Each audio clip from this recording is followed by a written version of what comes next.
Hello दोस्तों, मैं खुशी आप सभी दोस्तों का स्वागत करती हूँ अपने यूट्यूब चैनल के एजुकेशन पर। ऑनलाइन क्वेश्चन का आज 5वां वीडियो है। इससे पहले 4 वीडियो अपलोड किया जा चुका है। आई होप आप लोगों ने देख लिया होगा। और हाँ, क्वेश्चन डिस्कशन के टाइम जितने भी मैं क्वेश्चन बताती हूँ वो सारे एग्ज़ाम के पॉइंट ऑफ व्यू से बहुत ही महत्वपूर्ण है। सो प्लीज़ आप उसे नोट डाउन ज़रूर कर लीजिएगा, वो आपको बहुत हेल्प करेगा। तो आइए क्वेश्चन को प्रारंभ करते हैं। आज का पहला क्वेश्चन क्या है? आज का पहला क्वेश्चन है, ब्रह्म समाज की स्थापना किसके द्वारा की गई थी? तो ब्रह्म समाज की स्थापना किसने की थी? ब्रह्म समाज की स्थापना राजा राम मोहन के द्वारा किया गया था। किसके द्वारा किया गया था ब्रह्म समाज की स्थापना?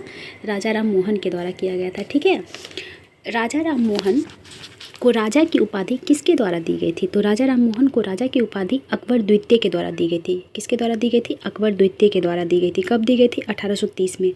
1830 में अकबर द्वितीय ने राजा की उपाधि देकर राजा राम मोहन को अपना प्रतिनिधित्व बनाकर इंग्लैंड भेजा था पेंशन की सिफारिश करने के लिए कि पेंशन बढ़ा दिया जाए। उसी दरमियान उनकी मृत्यु इंग्लैंड के ब्रिस्टल शहर में हो जाती है 1833 में। तो उनकी मृत्यु कहाँ हो गई थी? उनकी मृत्यु इंग्लैंड के ब्रिस्टल शहर में हो गई थी। ठीक है, उनकी मृत्यु के बाद ब्रह्म समाज का नेतृत्व किसने किया? तो ब्रह्म समाज का नेतृत्व द्वारकानाथ टैगोर के द्वारा किया गया। पहले तो मैं आपको ये बता दूं कि ब्रह्म समाज का जो स्थापना है वो 1828 में हुआ था। कब हुआ था? 1828 में। तो राजा राम मोहन के मृत्यु के बाद ब्रह्म समाज की नेतृत्व किसने संभाली? द्वारकानाथ टैगोर ने। ठीक है, और द्वारकानाथ टैगोर के बाद उन्हीं का बेटा देवेंद्र नाथ टैगोर के द्वारा ब्रह्म समाज की नेतृत्व को संभाला गया। इसके दरमियान क्या हुआ कि ब्रह्म समाज में देवेंद्र नाथ टैगोर और केशव चंद्र सेन के बीच मतभेद हो गया। केशव चंद्र सेन को भी इसमें सम्मिलित कर लिया गया था देवेंद्र नाथ टैगोर के द्वारा। ठीक है, लेकिन इन दोनों में मतभेद होने के कारण ब्रह्म समाज में पहला विभाजन हो गया। कब हुआ था पहला विभाजन? तो पहला विभाजन हुआ था 1886 में। कब हुआ था? 1866 में ब्रह्म समाज में पहला विभाजन हुआ था। और ब्रह्म समाज 2 हिस्से में बट गया। कौन कौन से?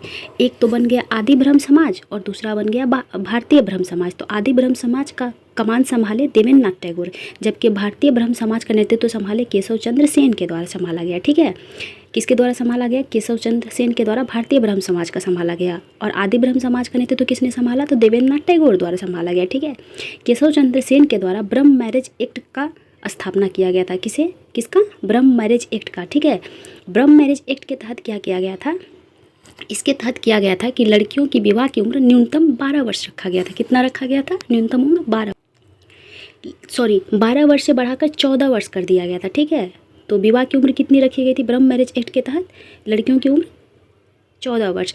लेकिन केशव चंद्र सेन ने अपनी पुत्री का विवाह 12 वर्ष की उम्र में बिहार के एक राजा के साथ कर दी गई, जिसके कारण इनके जो अनुयायी थे वो इनसे बहुत नाराज़ हो गए और नाराज़ होकर भारतीय ब्रह्म समाज से अलग होकर एक अपना अलग सा समाज की स्थापना कर लिए। तो फिर से ब्रह्म समाज में विभाजन हो गया। तो ब्रह्म समाज का द्वितीय विभाजन कब हुआ? तो ब्रह्म समाज का द्वितीय विभाजन हुआ 1878 में। ठीक है, और इस विभाजन के तहत 2 अलग अलग संस्था कौन कौन सा बना? एक तो बना भारतीय ब्रह्म समाज और दूसरा बना भारतीय साधारण ब्रह्म समाज। ठीक है, तो भारतीय ब्रह्म समाज का नेतृत्व केशव चंद्र सेन के द्वारा संभाला गया और साधारण ब्रह्म समाज का नेतृत्व आनंद मोहन बोस के द्वारा संभाला गया। किसके द्वारा? आनंद मोहन बोस के द्वारा। ठीक है, तो पहला विभाजन कब हुआ था ब्रह्म समाज में? पहले तो ब्रह्म समाज की स्थापना राजा राम मोहन के द्वारा किया गया था 1828 में। ठीक है, उनकी मृत्यु के बाद द्वारकानाथ टैगोर संभाले, फिर देवेंद्र नाथ टैगोर संभाले। देवेंद्र नाथ टैगोर के ही शासनकाल में जब वो इसकी अध्यक्षता कर रहे थे उसी दरमियान ब्रह्म समाज में पहला विभाजन हुआ 1866 में। और विभाजन होकर 2 टुकड़ों में ब्रह्म समाज बट गया। कौन कौन से? आदि ब्रह्म समाज और भारतीय ब्रह्म समाज। आदि ब्रह्म समाज का नेतृत्व संभाले देवेंद्र नाथ टैगोर, जबकि भारतीय ब्रह्म समाज का नेतृत्व संभाले केशव चंद्र सेन। लेकिन इनके ब्रह्म मैरिज एक्ट में जो न्यूनतम आयु रखा गया था लड़कियों का 14 वर्ष, इसको न मानने के बाद ये अपनी बेटी की शादी 12 वर्ष की उम्र में कर दी, जिस कारण इनके अनुयायी इनसे नाराज़ होकर वापस से भारतीय ब्रह्म समाज को 2 टुकड़ों में बांट दिए। ये कब हुआ? 1878 में। इसके तहत कौन कौन सा संस्था की स्थापना हुई? तो भारतीय ब्रह्म समाज और साधारण ब्रह्म समाज। भारतीय ब्रह्म समाज के नेतृत्व संभालते रह गए केशव चंद्र सेन, लेकिन साधारण ब्रह्म समाज का नेतृत्व संभाले आनंद मोहन बोस। ठीक है, तो आई होप आप लोग समझ गए होंगे। ये क्वेश्चन आया तो मैं सोची क्यों ना इस क्वेश्चन से रिलेटेड सारे क्वेश्चन को आप लोगों से शेयर कर दूं, क्योंकि इससे क्वेश्चन हर आए दिन आता ही रहता है। आपसे क्वेश्चन इस प्रकार से पूछा जाएगा, जैसे कि आपसे पूछा जाएगा कि भारतीय ब्रह्म समाज की स्थापना कब की गई थी? तो कब की गई थी भारतीय ब्रह्म समाज की स्थापना? 1866 में, ठीक है। इसका नेतृत्व किसने संभाला था? तो केशव चंद्र सेन द्वारा संभाला गया था। आपसे ऐसे भी पूछा जा सकता है कि ब्रह्म समाज का पहला विभाजन कब हुआ था? तो ब्रह्म समाज का पहला विभाजन 1866 में हुआ था। क्वेश्चन फिर आपसे ऐसे भी पूछा जा सकता है कि साधारण ब्रह्म समाज किसके द्वारा स्थापित था? तो साधारण ब्रह्म समाज किसके द्वारा स्थापना किया गया था साधारण ब्रह्म समाज का? तो आनंद मोहन बोस के द्वारा, ठीक है। किसके द्वारा? आनंद मोहन बोस के द्वारा। कब किया गया था? तो ये ब्रह्म समाज में दूसरा विभाजन के दरमियान हुआ था। तो ब्रह्म समाज में दूसरा विभाजन कब हुआ था? ब्रह्म समाज में दूसरा विभाजन हुआ था 1878 में, ठीक है। कब हुआ था? 1878 में हुआ था। वहीं अगर आपसे क्वेश्चन पूछ लिया जाए कि आत्मीय सभा की स्थापना किसके द्वारा किया गया था और कब किया गया था? तो आत्मीय सभा की स्थापना राजा राम मोहन के द्वारा किया गया था 1815 में। कब किया गया था? 1815 में। वेदांत कॉलेज की स्थापना किसके द्वारा किया गया था? तो वेदांत कॉलेज की स्थापना भी राजा राम मोहन के द्वारा ही किया गया था 1825 ईस्वी में। कब किया गया था? 1825 ईस्वी में। एक और क्वेश्चन पूछता है कि राजा राम मोहन को राजा की उपाधि तो अकबर द्वितीय के द्वारा दिया गया था, लेकिन उनको राय की उपाधि किसके द्वारा दिया गया था? तो राजा राम मोहन राय को राय की उपाधि बंगाल के नवाब के द्वारा दिया गया था। किसके द्वारा दिया गया था? बंगाल के नवाब के द्वारा, ठीक है। आइए नेक्स्ट क्वेश्चन देखते हैं। नेक्स्ट क्वेश्चन हमारा कह रहा है हु इज कलाम पुस्तक के लेखक कौन है? हु इज कलाम पुस्तक के लेखक हैं आर रामनाथ। कौन है? आर रामनाथ। आइए कुछ और महत्वपूर्ण पुस्तक को देख लेते हैं। तुलसीदास द्वारा लिखा गया प्रमुख पुस्तक कौन कौन से हैं? तो तुलसीदास द्वारा लिखा गया प्रमुख पुस्तक है कवितावली, देहावली। और कौन सी पुस्तक लिखे गए तुलसीदास के द्वारा? तो दोहावली हो गया, गीतावली, विनय पत्रिका, ये सारे तुलसीदास के पुस्तक हैं। किसके द्वारा लिखा गया था? तुलसीदास के द्वारा। कालिदास के द्वारा कौन कौन से लिखे गए थे? तो कालिदास के द्वारा लिखा गया था अभिज्ञान शकुंतलम, विक्रमोर्वशीय, कुमार संभवम, रघुवंशम, मेघदूतम, मालविकाग्नि अग्निमित्रम, ये सारे पुस्तक कालिदास के द्वारा लिखा गया था, ठीक है। अर्थशास्त्र किसके द्वारा लिखा गया था? तो अर्थशास्त्र चाणक्य के द्वारा लिखा गया था। किसके द्वारा? चाणक्य के द्वारा। इंडिका किसकी पुस्तक है? इंडिका मेगास्थनीज के द्वारा लिखा गया था। पंचतंत्र किसके द्वारा लिखा गया था? तो पंचतंत्र विष्णु शर्मा के द्वारा लिखा गया था। किसके द्वारा लिखा गया था? विष्णु शर्मा के द्वारा लिखा गया था। डिस्कवरी ऑफ इंडिया, ये किसकी पुस्तक है? तो ये जवाहरलाल नेहरू की पुस्तक है, ठीक है। आइए नेक्स्ट क्वेश्चन को देखते हैं। नेक्स्ट क्वेश्चन हमारा क्या कह रहा है? जब भारत को आज़ादी मिली उस समय ब्रिटेन के प्रधानमंत्री कौन थे? तो उस समय ब्रिटेन के प्रधानमंत्री क्लीमेंट एटली थे। भारत को आज़ादी कब मिली थी? तो भारत को आज़ादी 15 अगस्त 1947 को मिली थी। कब मिली थी? 15 अगस्त 1947 को भारत को आज़ादी मिली थी। उस समय ब्रिटेन के प्रधानमंत्री क्लीमेंट एटली थे। क्लीमेंट एटली किस पार्टी से बिलोंग करते थे? तो ये लेबर पार्टी से बिलोंग करते थे। किस पार्टी से बिलोंग करते थे? लेबर पार्टी से, ठीक है। अगर आपसे पूछ लिया जाए कि सविनय अवज्ञा आंदोलन के समय ब्रिटेन का प्रधानमंत्री कौन था? तो सविनय अवज्ञा आंदोलन के समय ब्रिटेन का प्रधानमंत्री रैमजे मैकडोनाल्ड था। कौन था? रैमजे मैकडोनाल्ड था। असहयोग आंदोलन के समय ब्रिटेन का प्रधानमंत्री कौन था? तो असहयोग आंदोलन के समय ब्रिटेन का प्रधानमंत्री डेविड लोयड था। कौन था? David Lloyd. David Lloyd Britain का प्रधानमंत्री था, ठीक है। भारत छोड़ो आंदोलन के समय ब्रिटेन का प्रधानमंत्री कौन था? तो भारत छोड़ो आंदोलन के समय ब्रिटेन का प्रधानमंत्री विंस्टन चर्चिल था। कौन था? Winston Churchill. सेकेंड विश्व युद्ध के समय ब्रिटेन का प्रधानमंत्री कौन था? तो सेकेंड विश्व युद्ध के समय भी ब्रिटेन का प्रधानमंत्री विंस्टन चर्चिल ही था, क्योंकि सेकेंड विश्व युद्ध कब से कब तक हुआ था? 1939 से 1945 तक हुआ था सेकेंड विश्व युद्ध। प्रथम विश्व युद्ध कब से कब तक हुआ था? तो प्रथम विश्व युद्ध 1914 से 1918 के बीच हुआ था, ठीक है। अगर वही आपसे पूछ लिया जाए कि भारत छोड़ो आंदोलन के समय भारत का वायसराय कौन था? तो भारत छोड़ो आंदोलन के समय भारत का वायसराय लॉर्ड लिनलिथगो था। कौन था? लॉर्ड लिनलिथगो था, ठीक है। आइए नेक्स्ट क्वेश्चन को देखते हैं। नेक्स्ट क्वेश्चन हमारा क्या कहता है? हाँ, एक और इम्पोर्टेंट क्वेश्चन, ये भी क्वेश्चन बहुत बार आ चुका है एग्जाम में। 1857 की क्रांति के समय ब्रिटेन का प्रधानमंत्री कौन था? 1857 की क्रांति के समय ब्रिटेन का प्रधानमंत्री पामस्टन था। कौन था? पामस्टन था ब्रिटेन का प्रधानमंत्री, ठीक है। आइए नेक्स्ट क्वेश्चन देखते हैं। हाँ, और 1857 की क्रांति के समय भारत का वायसराय कौन था? तो लॉर्ड कैनिंग था। कौन था? लॉर्ड कैनिंग था। नेक्स्ट क्वेश्चन हमारा क्या कह रहा है? नेक्स्ट क्वेश्चन कह रहा है कि भारत का राष्ट्रपति बनने के लिए न्यूनतम आयु कितनी होनी चाहिए? तो भारत का राष्ट्रपति बनने के लिए न्यूनतम आयु 35 वर्ष होनी चाहिए। कितनी होनी चाहिए? 35 वर्ष होनी चाहिए। आइए कुछ और आयु संबंधित क्वेश्चन देख लेते हैं। भारत के उपराष्ट्रपति बनने के लिए न्यूनतम आयु कितनी होनी चाहिए? तो भारत के उपराष्ट्रपति बनने के लिए भी न्यूनतम आयु 35 वर्ष चाहिए। भारत के राष्ट्रपति, भारत के उपराष्ट्रपति और भारत के राज्यपाल, ये तीनों बनने के लिए न्यूनतम आयु 35 वर्ष होनी चाहिए। मैक्सिमम आयु की चर्चा नहीं है, ठीक है। न्यूनतम आयु कितनी होनी चाहिए? 35 वर्ष होनी चाहिए। वहीं आपसे पूछ लिया जाए कि प्रधानमंत्री बनने के लिए न्यूनतम आयु कितनी होनी चाहिए? तो प्रधानमंत्री बनने के लिए न्यूनतम आयु 25 वर्ष होनी चाहिए। कितनी होनी चाहिए? 25 वर्ष होनी चाहिए। मुख्यमंत्री बनने के लिए न्यूनतम आयु कितनी होनी चाहिए? तो मुख्यमंत्री बनने के लिए भी न्यूनतम आयु 25 वर्ष होनी चाहिए। लोकसभा सदस्य बनने के लिए न्यूनतम आयु कितनी होनी चाहिए? तो लोकसभा सदस्य बनने के लिए भी 25 वर्ष होनी चाहिए। राज्यसभा सदस्य बनने के लिए 30 वर्ष होनी चाहिए न्यूनतम आयु। विधानसभा के सदस्य बनने के लिए 25 वर्ष आयु चाहिए। विधान परिषद के सदस्य बनने के लिए 30 वर्ष न्यूनतम आयु चाहिए, ठीक है। स्थानीय चुनाव लड़ने के लिए कितनी न्यूनतम आयु होनी चाहिए? तो स्थानीय चुनाव लड़ने के लिए न्यूनतम आयु 21 वर्ष होनी चाहिए। कितनी होनी चाहिए? 21 वर्ष होनी चाहिए। नगर पालिका का चुनाव लड़ने के लिए न्यूनतम आयु कितनी होनी चाहिए? तो नगर पालिका का चुनाव लड़ने के लिए भी न्यूनतम आयु 21 वर्ष होनी चाहिए, ठीक है। वोट देने के लिए न्यूनतम आयु कितनी होनी चाहिए? तो वोट देने के लिए न्यूनतम आयु 18 वर्ष होनी चाहिए। कितनी होनी चाहिए? 18 वर्ष होनी चाहिए। विवाह करने के लिए न्यूनतम आयु कितनी है? तो लड़कों की 21 वर्ष है और लड़कियों की अभी फ़िलहाल 18 वर्ष ही है। 21 वर्ष तक अभी चल रहा है बात, अभी इसको इम्प्लीमेंट नहीं किया गया है। तो न्यूनतम आयु 18 वर्ष लड़कियों की होनी चाहिए और लड़कों की 21 वर्ष होनी चाहिए, ठीक है। आइए नेक्स्ट क्वेश्चन देखते हैं। नेक्स्ट क्वेश्चन हमारा क्या कह रहा है? नेक्स्ट क्वेश्चन कह रहा है मानस वन्यजीव उद्यान कहाँ है? मानस वन्यजीव उद्यान असम में है। कहाँ है? असम में है। कुछ और उद्यान को देख लेते हैं असम के। काजीरंगा राष्ट्रीय उद्यान ये कहाँ है? तो काजीरंगा भी असम में है। मानस भी असम में है। नामेरी, ओरांग, डिब्रू सैखोवा, रायमोना, दिहांग पटकाई, ये सारे राष्ट्रीय उद्यान असम के ही राष्ट्रीय उद्यान है। काजीरंगा राष्ट्रीय उद्यान VVI है। दिहिंग पटकाई राष्ट्रीय उद्यान भी बहुत बार एग्जाम में आ चुका है। डिब्रू सैखोवा राष्ट्रीय उद्यान भी बहुत बार आ चुका है, ठीक है। तो आप लोग ध्यान में रखिएगा, काजीरंगा, मानस, नामेरी, ओरांग, डिब्रू सैखोवा, रायमोना, दिहिंग पटकाई, ये सारे राष्ट्रीय उद्यान असम के हैं, ठीक है। आइए नेक्स्ट क्वेश्चन देखते हैं। नेक्स्ट क्वेश्चन हमारा क्या कह रहा है? एशियन डेवलपमेंट बैंक का मुख्यालय कहाँ है? तो ADB का मुख्यालय कहाँ है? मनीला। कहाँ है? मनीला। मनीला फिलीपींस की राजधानी है। क्या है? मनीला फिलीपींस की राजधानी है। अगर आपसे पूछ लिया जाए कि ADB की अर्थात एशियन डेवलपमेंट बैंक का स्थापना कब हुआ था? तो इसका स्थापना हुआ था 19 दिसंबर 1966 को। कब हुआ था? 19 दिसंबर 1966 को ADB की स्थापना हुई थी।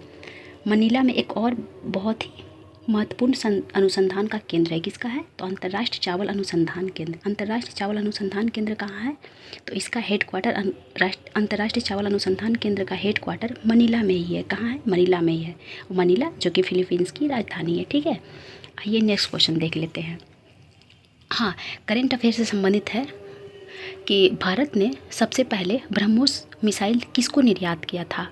तो भारत ने ब्रह्मोस मिसाइल सबसे पहले फिलीपींस को ही निर्यात किया था। और सेकेंड देश कौन बन गया है जिसे भारत ने ब्रह्मोस मिसाइल निर्यात किया है? तो वो इंडोनेशिया हो जाएगा। क्या हो जाएगा? इंडोनेशिया हो जाएगा। लेकिन प्रथम बार ब्रह्मोस मिसाइल फिलीपींस को निर्यात किया था, ठीक है।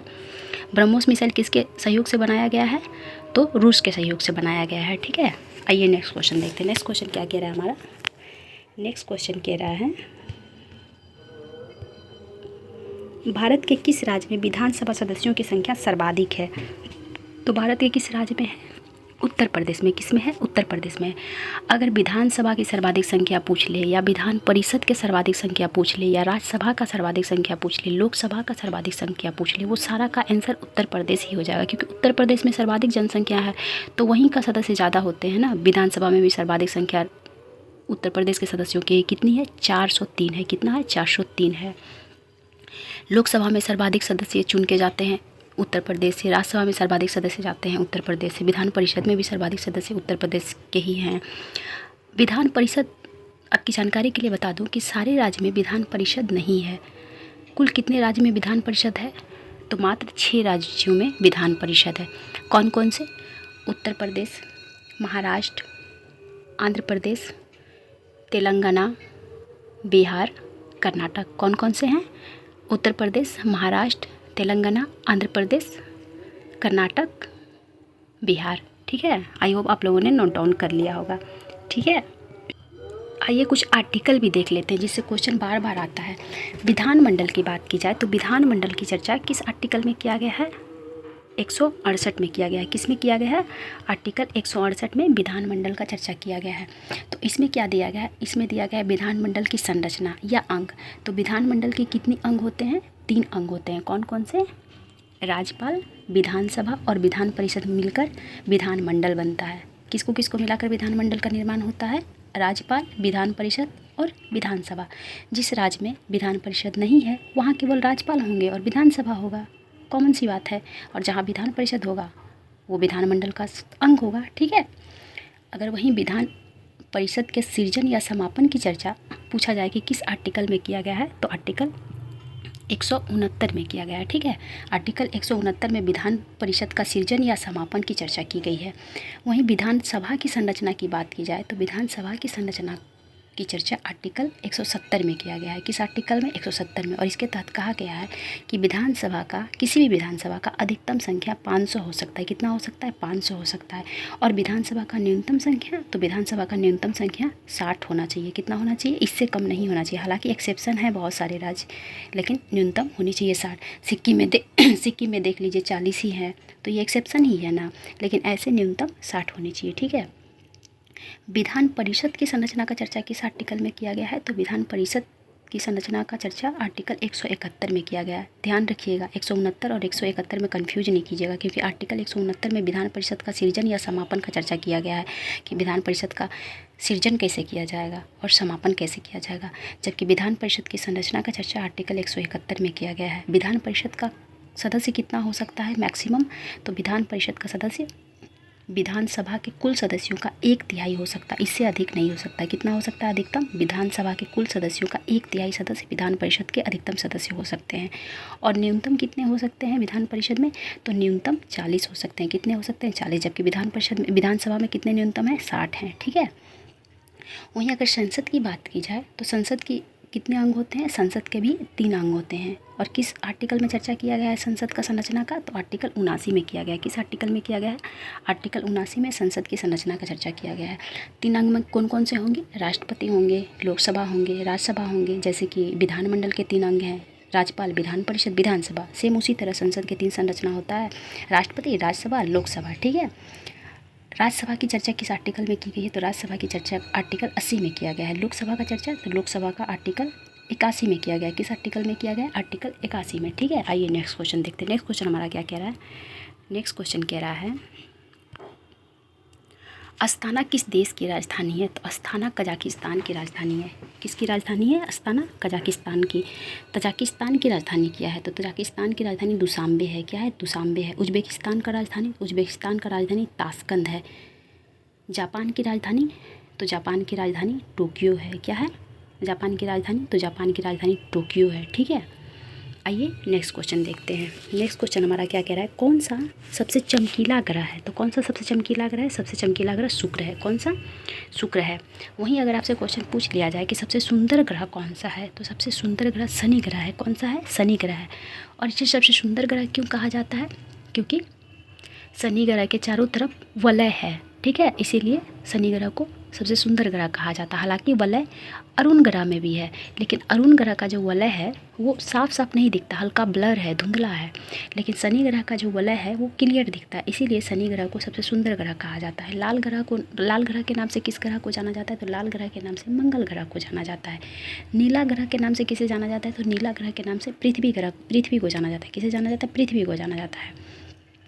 बुध और शुक्र दो मात्र ऐसे ग्रह हैं जिसका एक भी उपग्रह नहीं है, ठीक है। तो बुध और शुक्र का एक भी उपग्रह नहीं है, जबकि मंगल के 2 उपग्रह हैं। कौन कौन से? डिमोस और फेबोस। किसका उपग्रह है?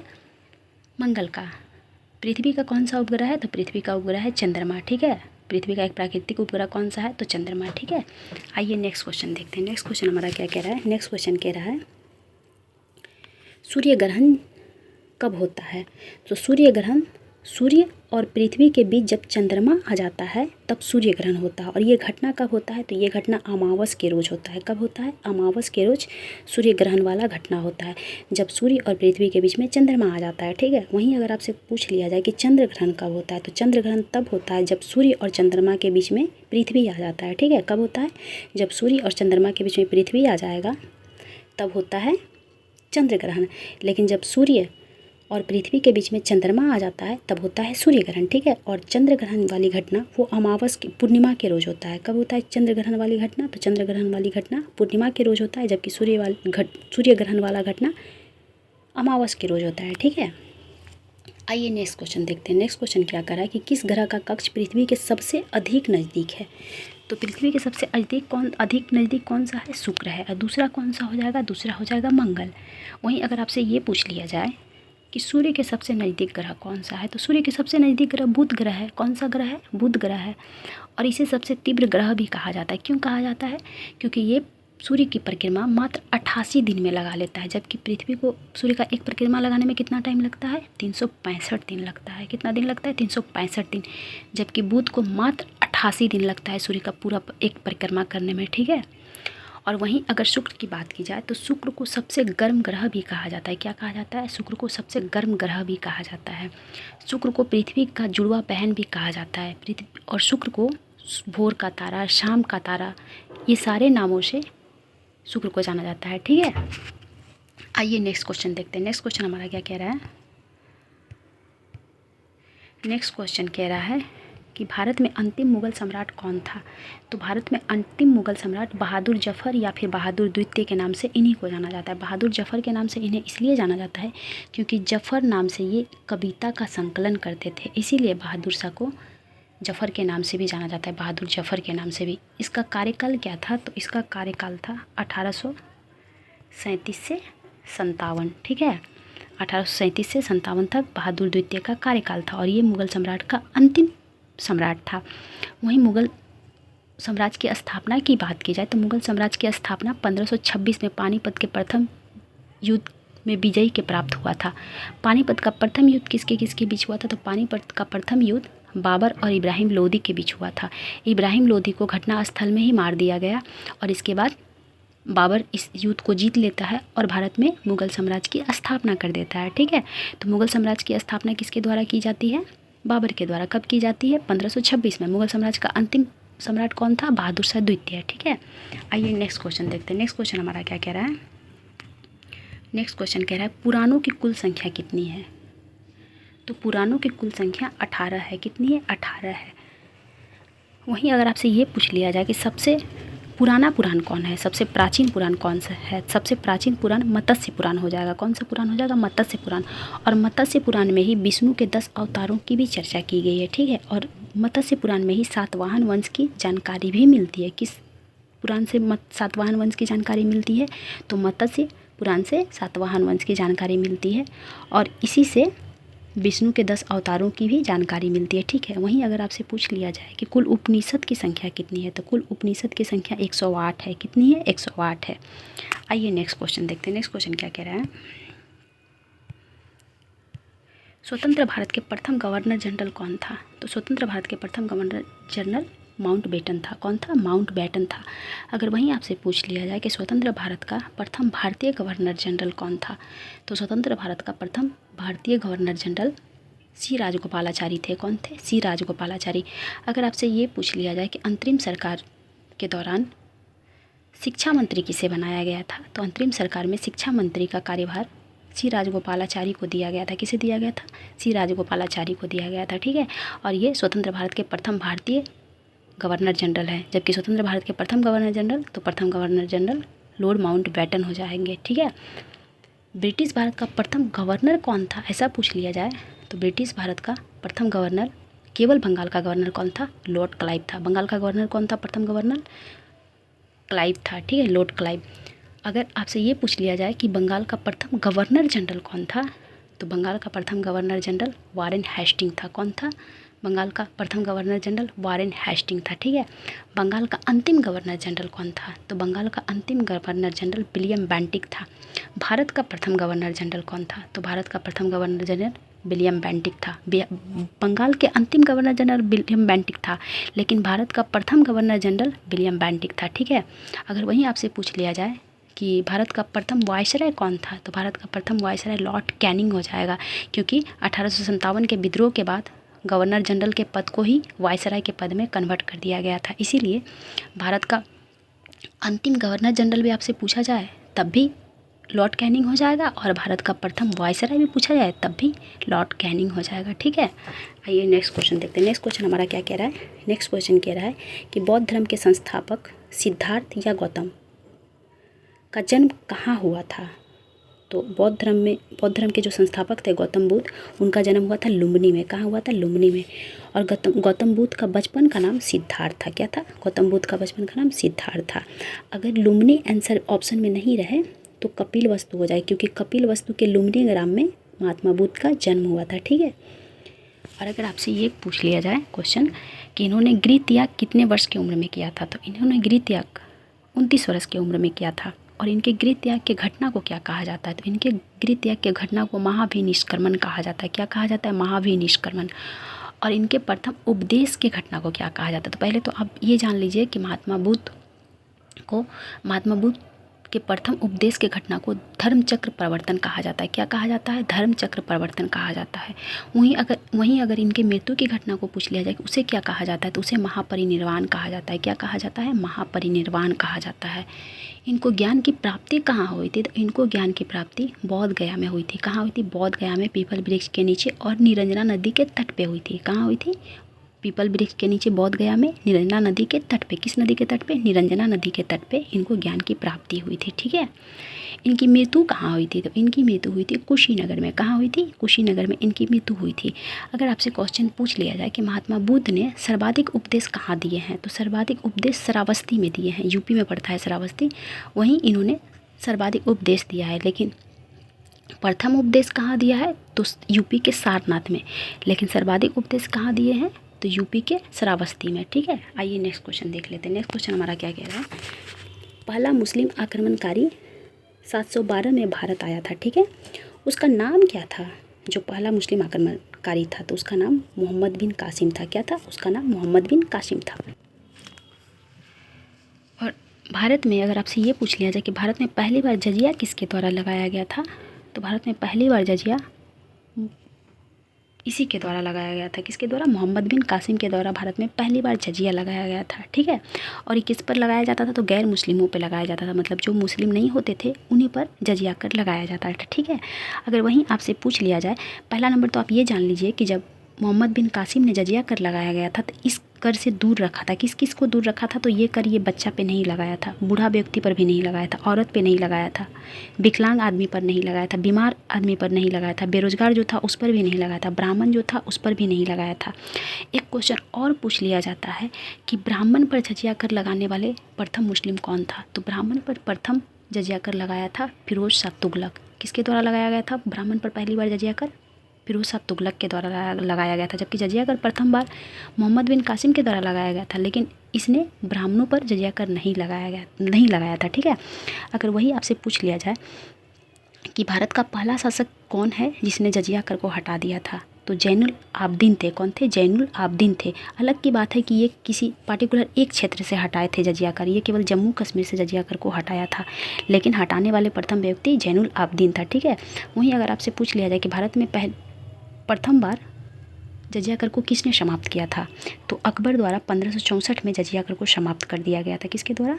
1564 में अकबर के द्वारा जजिया कर को समाप्त कर दिया गया था। लेकिन पुनः 1679 में औरंगजेब के द्वारा जजिया कर को लगा दिया गया। कब लगाया गया था?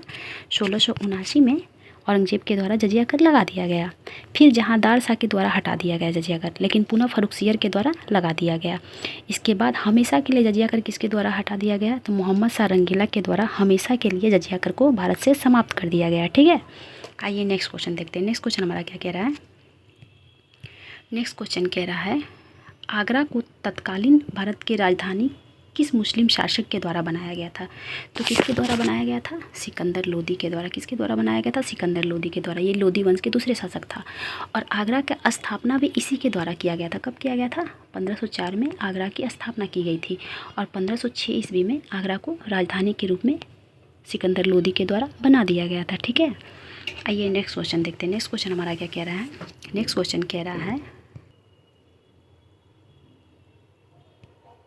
नेक्स्ट क्वेश्चन क्या कह रहा है? नेक्स्ट क्वेश्चन कह रहा है कि भारत में सर्वप्रथम 16 अप्रैल 1853 को प्रथम रेलगाड़ी चलाई गई थी। ठीक है, उस समय भारत का गवर्नर जनरल कौन था?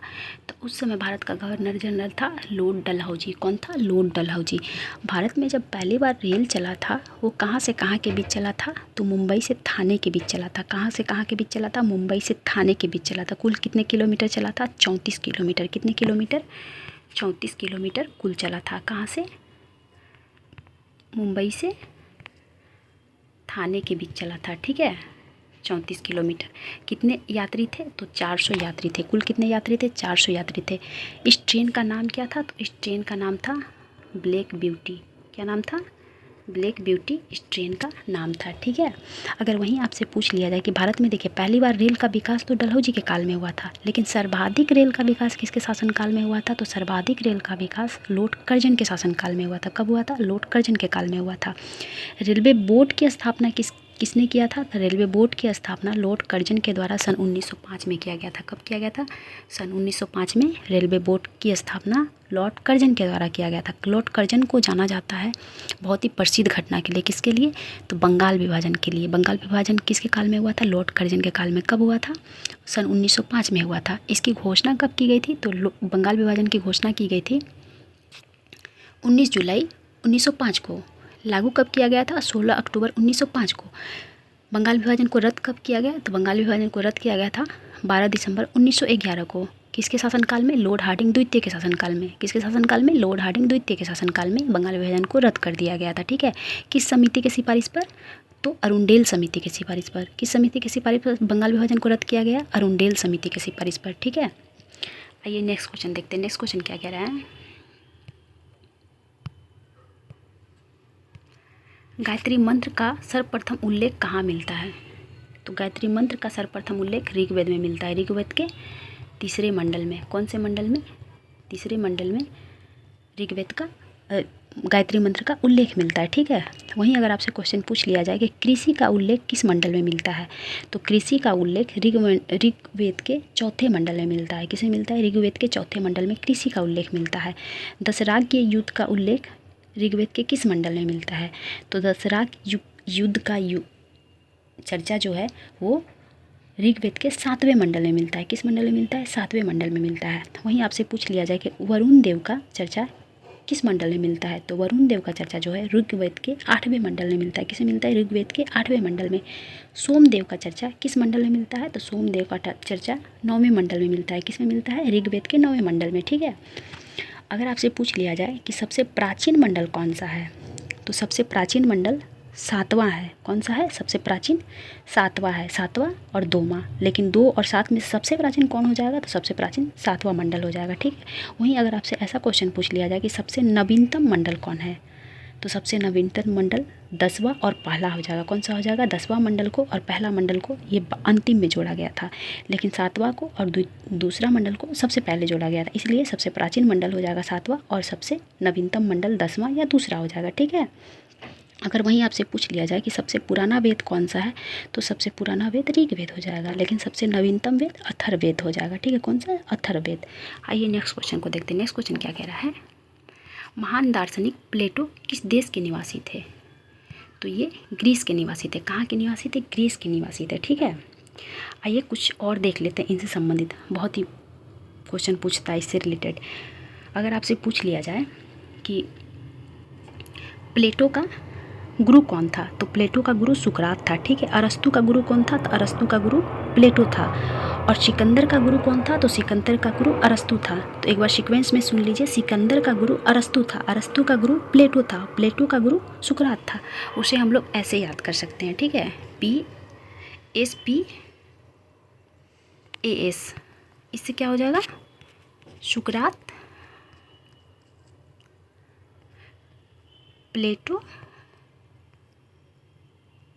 प्लेटो हो जाएगा, ए से अरस्तु हो जाएगा। ठीक है, अरस्तु हो जाएगा और इससे सिकंदर हो जाएगा। ठीक है, तो ऐसे करके आप लोग इसको लिख के याद कर सकते हैं। ठीक है, SPAS से। तो सुकरात, सिकंदर का गुरु कौन था? सिकंदर का गुरु हो जाएगा अरस्तु, अरस्तु का गुरु प्लेटो, प्लेटो का गुरु सुकरात। ठीक है। अरस्तु को जीव विज्ञान का जनक भी कहा जाता है और बॉटनी का जनक भी अरस्तु को ही कहा जाता है। किसे कहा जाता है? अरस्तु को ही कहा जाता है, ठीक है। आइए नेक्स्ट क्वेश्चन देख लेते हैं। नेक्स्ट क्वेश्चन हमारा क्या कह रहा है,